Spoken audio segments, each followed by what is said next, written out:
GPL, at the end of the day, the Guyanese people definitely will have to hold GPL accountable.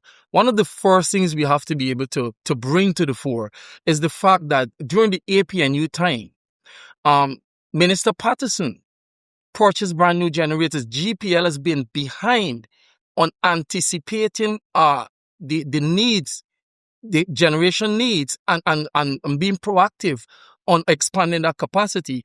And so rather than follow what Minister Patterson was doing at the time, GPL sat.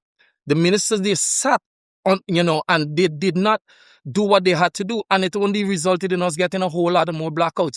What they end up doing too was, instead of paying $1 million for brand new 1 megawatt of brand new generating capacity, we paid $1 million for used equipment to generate 1 megawatt of electricity. And this is where the money goes down the flow. It goes down the drain. The other issue we have with GPL is these projections as to where our peak demand is going to be.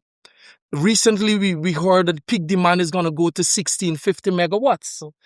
And if you think about it, at GPL's current capacity of 286, and the gas to shore project coming on at 300, even if you add a second gas to shore project in Berbice at another 300, and you add the Amelia Falls at 186, you're still looking at a shortfall from that 1650 finding itself in 2030.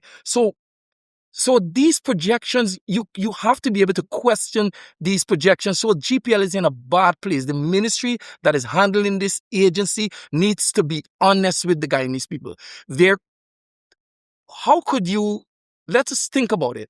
The magnitude of the explosion of peak demand from 300 megawatts in 2026 to 1650 by 2030, you're talking about almost 5.5 times the generating capacity.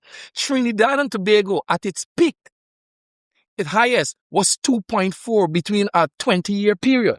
So, and Trinidad is more highly industrialized than Guyana, heavily industrialized. Trinidad and Tobago has more people than Guyana. So if we're thinking about consumer demand, Trinidad is an example. So the question is, where are we getting these estimates from? Yeah. We have to question these estimates. Is it a case where we're throwing out these estimates to justify overpriced infrastructure projects when it comes to power generation? Yeah. And